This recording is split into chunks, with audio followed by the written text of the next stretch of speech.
আজকে রাতের জন্য আমি স্যালমন ফিশটা রেডি করেছি। আমরা যে এয়ারবিএনবি উঠেছি অস্ট্রেলিয়ার মেলবোর্নে, সেখানে ওরা মোটামুটি রান্না করার জন্য সব কিছু ব্যবস্থা থাকে, চুলা টুলা সব কিছুই আছে, হাঁড়ি পাতিলও কিছু আছে। তো ওটাতে আমরা আজকে দুদিন বাইরে খেয়ে আমরা সবাই আসলে একটু ফেড আপ হয়ে গেছি।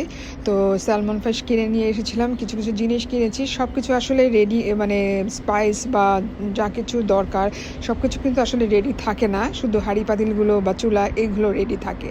তো আমাদেরকে কিন্তু কিনতে হয়েছে সব কিছু। তো আমি মাছটা রেডি করেছি। মাছটাকে আমি গোলমরিচের গুঁড়ো, লবণ, লেবুর রস দিয়ে ম্যারিনেশন করে তেলে এখন ভেজে নিচ্ছি। ফাঁকে দিয়ে আমি ডাল রান্না করছি, রেগুলার ডাল। তবে ওদের মুসুরির ডাল আমাদের মুসুরির ডাল একরকম না, একটু আলাদা। আর তার সাথে স্পিনাচ, টমেটো, গার্লিক দিয়ে করে নিচ্ছি। এটা একটা মোটামুটি গার্লিক বাটার দিয়ে করে নিচ্ছি, বেশ ভালো লাগে খেতে এটা সাদা ভাতের সাথে। আর এদিকে আমার মাছটা ভাজা হয়ে গেছে। এখন একটু পরে মাছের জন্য আমি এই যে সসটা বানাচ্ছি, এটা আমি বাটার দিয়ে নিয়েছি, বাটারের সাথে একটু লবণ দিয়ে দিচ্ছি, তার সাথে রসুন কুচি দিয়ে দিলাম। বেশ ভালো করে নাড়াচাড়া করব। যখন ভাজা ভাজা হয়ে যাবে তখন আমি একটু লেবুর রস দিয়ে দিব, হয়ে যাবে আমার সসটা রেডি।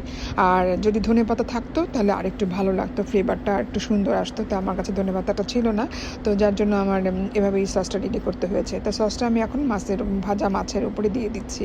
মাছটা কিন্তু দেখতে খুব সুন্দর হয়েছে এবং খেয়েও আমরা খুব মজা করে খেয়েছি সবাই। এবং সাদা স্টিকি ভাত, ওদের যে রাইসটা পাওয়া যায় জেসমিন রাইস, তার সাথে ডাল, স্পিনেচ যেটা ওরা আসলে ব্যাসিলও বলে, আর তার সাথে স্যালমন ফিশ। অসাধারণ ছিল টেস্টটা স্যালমন ফিশের। আর আসলে খেয়ে খুব তৃপ্তি পেয়েছি আমরা আজকে রাতের ডিনারটা।